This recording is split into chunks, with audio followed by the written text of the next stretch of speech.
And it was an amazing game. And it was an amazing game. It was an amazing game.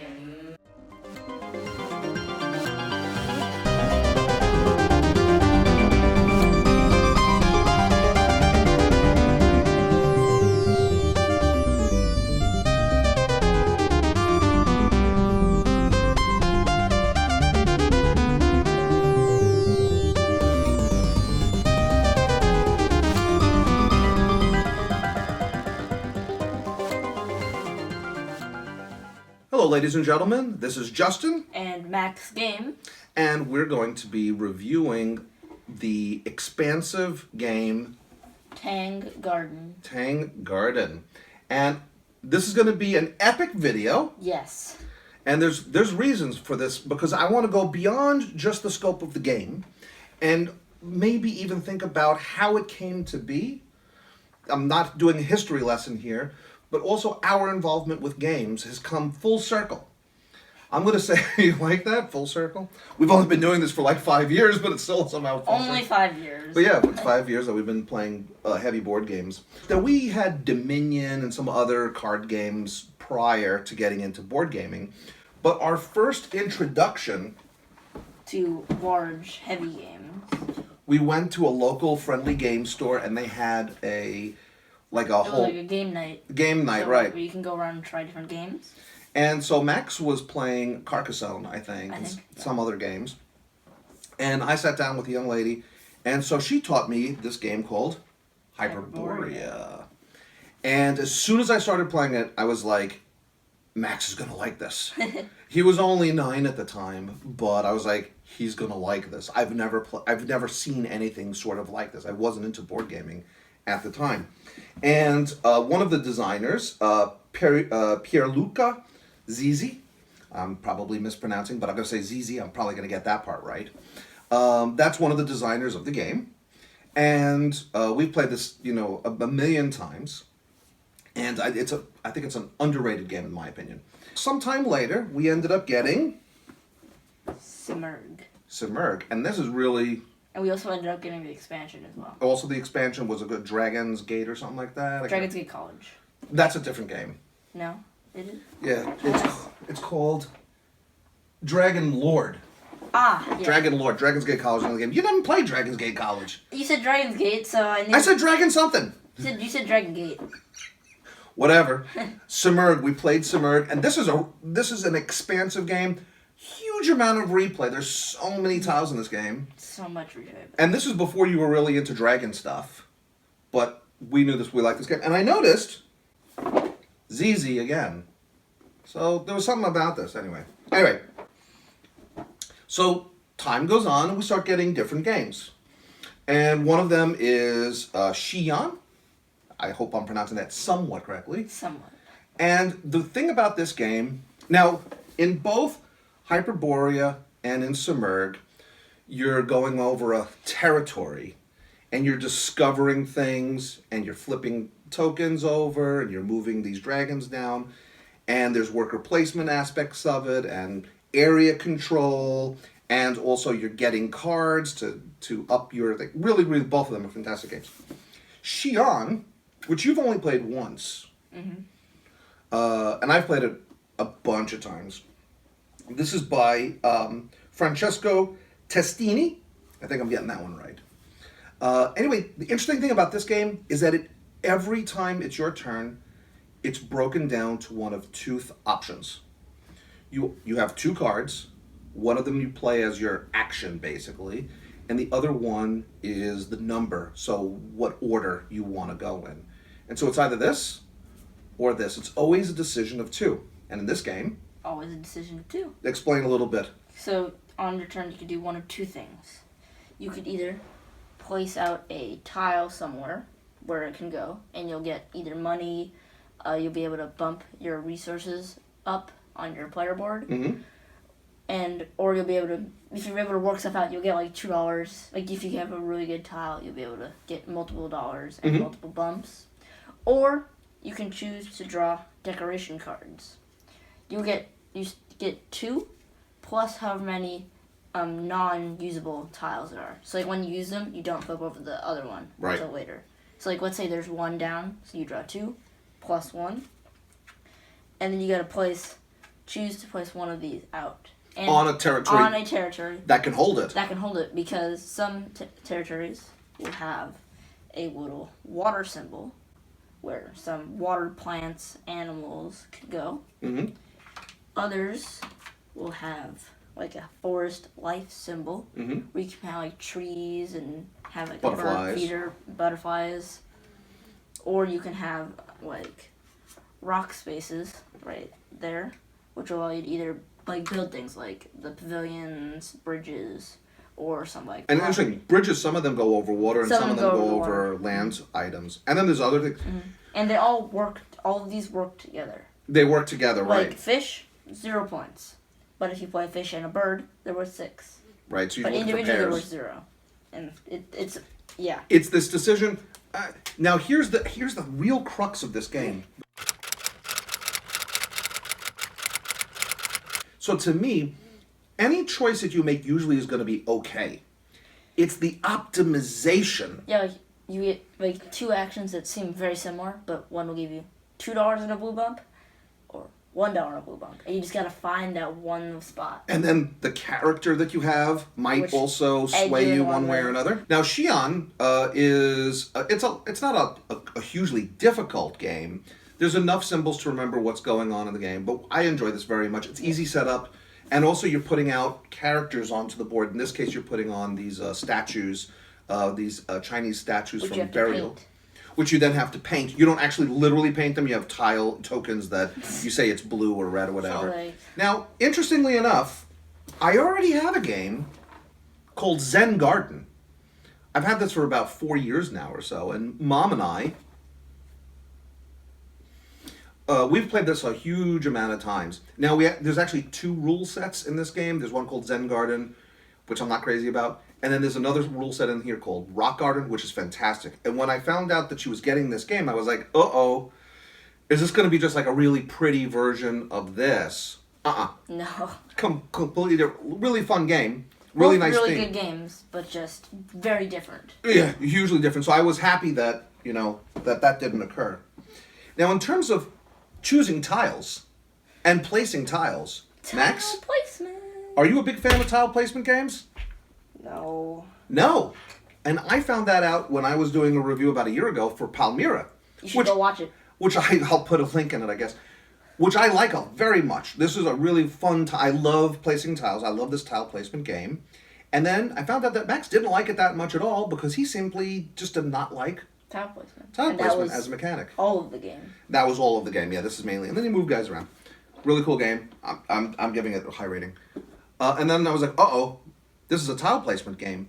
But this one, it's not placing tiles to discover things. It's placing tiles in a way to give you stuff. Mm-hmm.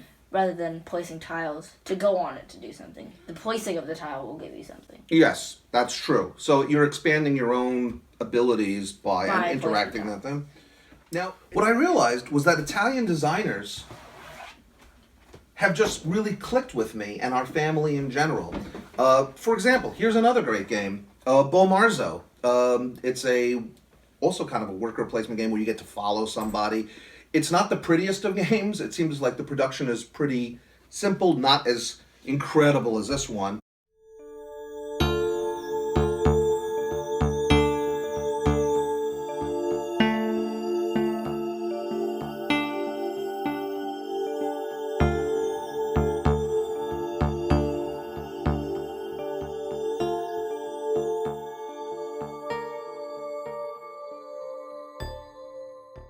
We did get the Kickstarter version of it. We did get the Kickstarter version of it, but even the non-Kickstarter version is all beautiful. It's just thicker tiles and stuff like that, or whatever.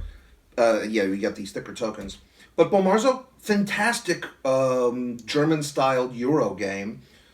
Also, just doesn't get the kind of rating that it should. And then we got another Italian game called Xena, where it's a really weird interaction game where something that you do You could then invite everybody else to do the same thing, and they basically get the same benefits. You just get just a little bit more, and having this kind of interplay is really interesting. This one is not even on the map for most people. I like this game a lot, Zana. Okay. But nonetheless, so Italian games really have clicked with us, and this was Another one. this by the designer of Hyperborea, Simurgh, and Xi'an. And when I found out that Mom had done the what do you call Kickstarter. the Kickstarter for this, I was like, you know what? I'm looking forward to see how they put things together. And it was an amazing game. Amazing game. I'm going to actually start with the art. Ooh. The art on these tiles, because you're playing this 3D, you're building up a landscape around. They all fit together. They all fit together, so you take any two, and you get a million of these. Just a stack. Any two randomly, like let's say that one. They create a panorama. They fit. They fit, and so... And they also fit. And you take any other tile, and it will fit with it too. Yeah. And the art on them is gorgeous, and then the fact that they intricately cut out Exactly the pieces.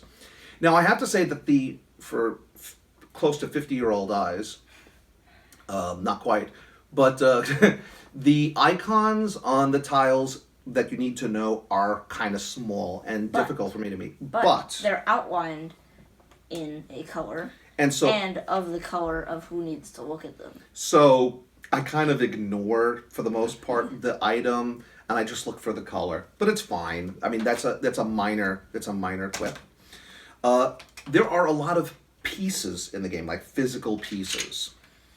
If you could see here, we have this whole tray, and putting Plus whatever's out there. Right. So putting the game out on the table, resetting it for a next game is not a small task. The game isn't excessively long. All of our games have been about an hour and a half, and that's just about right. Mm-hmm. And I don't mind doing the setup. What we did with the pavilions, though, and the trees, is we glued them. We glued them together.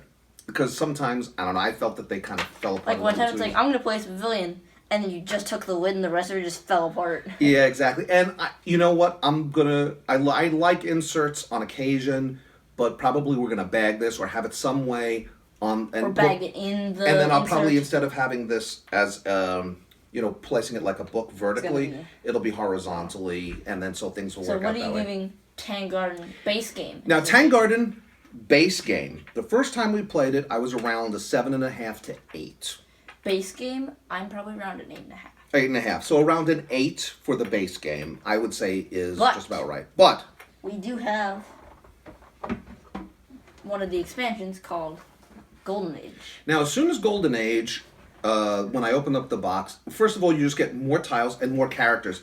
Now, let me say, I do have another criticism. Although the art on the cards is really beautiful, the iconography in the game, there's so many characters. I mean, can you show how many characters you get? I mean, look at all, like, those are the Golden Age characters. These are just the Golden Age characters. And then all of these guys are on the board, but that's a lot of slots. Yeah, and then there's more for the other games. So you have to know, and then there's the bonus guys. There's a lot of characters to know what they do. So what we do is we always keep the instruction manual open, and we just place the guys on the instruction manual. So then when you take the card, you take the guy. It's hard to remember, and I don't know. I think that. But also that small quip. But then Golden Age also has many scenarios to play. Yes, and it's the scenarios to me in Golden Age that really hits the mark. We've only played one, but I've read through all of them. What was the title of the one? Renovation. Okay, so I'm giving Golden Age an 8.75. An 8.75. And the other thing about one of the scenarios, it could be very kind of frustrating that you have a guy and you can't get him out on the board. But then in Golden Age, one of the scenarios is that you get to put your guy out at the end of the board. At the end of the game, you get to put your last guy. Right, exactly. Yes. See, that was the thing. One thing I find is that Testini, one of the game designers, he went to college. From his bio, it said he went to college for Chinese studies. I think he lived there. He even has alternate names on his Board Game Geek, which are in Chinese. So this isn't superficially Chinese, like a Chinese theme. No, this is actually... You learn something. This is the lore. This is the lore. You learn about it. The art is fantastic. It is done with great respect, and I just found that to be a really beautiful aspect of the game. What were you pointing at? Oh, where's that card? Oh, the student? The student. It's got to be over there then. Yep. Student. One of the designers uses as his avatar on Board Game Geek the image of the student, and he was a student of Chinese history and In China. and language. So I have a feeling this might actually be him in the game itself. I'm just going off that. I think that would be very So very cute. my rating for Golden Age is Golden Age 8.75. and I'm at 8.75 as well. I think we it go. raises the level of Then, the game. Also, Wait a minute! You also get additional lanterns because lanterns are like, one. there's different lanterns that are used in each scenario. Yeah, and you get more lanterns in Golden Age. Then We have another expansion, Ghost Stories. Now- And before we get into this, you can see, if you want to zoom in here, I'll zoom in. that is the first printed copy, we believe. We got 0000001. 4 zeros. 0, 0, 4 0, 0, 1. We got the first printed copy of Ghost Stories. Now I have to admit I was overwhelmed when we got the big box in, and there was not only a base game but like 2 expansions. I was like, oh, this is going to take me forever, and So you we have just to- warned one, did it, warned another one, added it. added it exactly. And Ghost Stories is my favorite. Ghost Stories is probably my favorite too. It adds another dimension of difficulty. And it plus adds Very four more characters which all have very interesting abilities. including, and there's a little bit more take that, like Yeah. you won the game because you put out the demon. It forced me to use one of my lanterns to move a guy, and then I lost points because I didn't have that lantern. And also, Ugh. you and Mom needed to both, instead of doing what you wanted to get, you had to get a cat. We had to get a which cat. is only 1 point And to protect yourself. to protect ourselves from your demon that you put out there.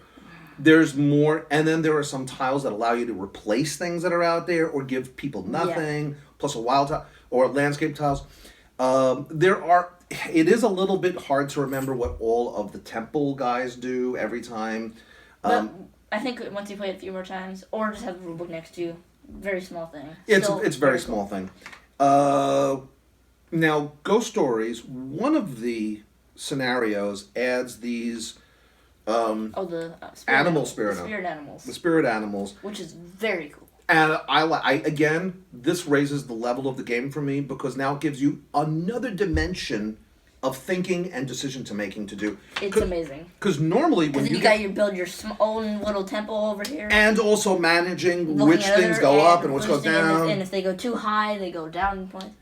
This got the game to me to about a 9.5 or so. I was about to say that, but I changed my mind. I'm rating Ghost Stories a perfect 10. He gives it a perfect 10.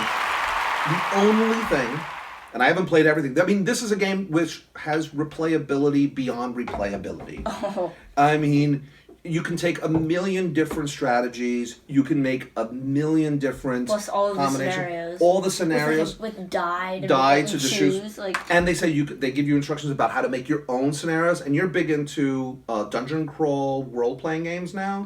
So this idea of creating your own scenario, I think, is really intriguing. great game. I only don't like one thing, the way it's written, and I almost wish I can kind of redo it. Without that, would it be a 10 for you? Or like an average I'm still at 9.5 on the game. I mean, I'm not. There's Or at least on a couple of the iconography issues. Some of the rules in the book are not 100% Yeah, I didn't read the clear. rules, so There's a lot of having to do that, but that is a lot with heavier games. Some of the small things.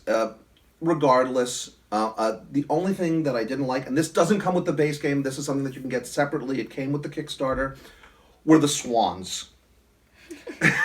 Now I like the idea of the swans and the way the rule is written, and I've seen different people who interpret it differently, but I spoke to some people on Board Game Geek. The swan basically at the end of the game, you could X is any other card. X is any other card, any other decoration card. And to me that was just so powerful. I felt it should be maybe if you have an incomplete set, you could add one swan to your incomplete set, sort of like a wild, which it actually is. I felt that you had a swan, had a swan strategy. Yeah, because I got 25 points from 5 trees. But I only had 3 cheese, and I had 2 swans. Now swans. The one thing about swans is that they don't give you any actual points themselves physically. No. They also don't give you a bump on your tracks, and you have to have a water place to put them out in order to get them. So I get that there's very little that you get immediately, but the fact that you could use multiples of them for the same thing. Or what I was thinking, maybe. Just for me, that was. Because instead of choosing at the end of the game what you want it to be, you have to choose right then and there. Oh, okay. Make a sort of a choice. Yes. This is a tree. Yes. This is a fish. So you have to choose right then and there rather than altering at the end. Like, if you're leading in pavilions, and you don't make a pavilion, but then someone else beats you, you can't now move that swan over to a pavilion. Right, yes. Oh, that's actually really... You have to choose what the swan is. If the designers are looking at this, I would maybe encourage... Not encourage, I don't want to tell people what to do. But I would say maybe an official variant for the swan would be, for me, necessary. The little tokens, they're cardboard tokens in the regular game. We replaced them with the Kickstarter ones, but they're fine either way. Yeah. We have these great metal coins for the points, which again are Kickstarter ones, but the regular cardboard ones are absolutely fine too. The production level, the art, the replayability. This is easily in my top 5. Easily in my top 5.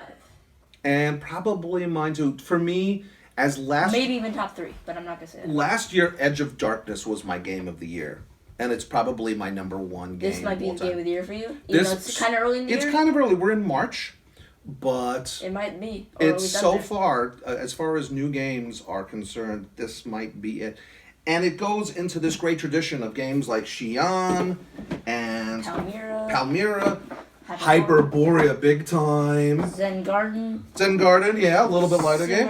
Simurg. Oh, Simurg. Get Simurg if you don't have Simurg. Marzo from Stefano Castelli. Great game. It ends before you even begin. You're like, oh my god, I have hardly any time to do it. Xena. This one doesn't have too much of Xena in it, but whatever.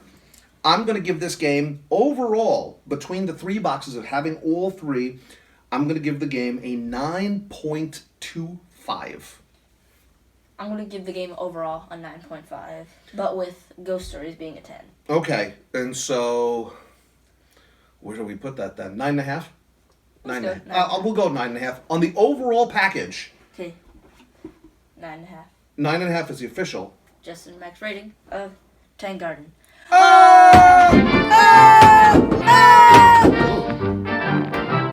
Golden Age.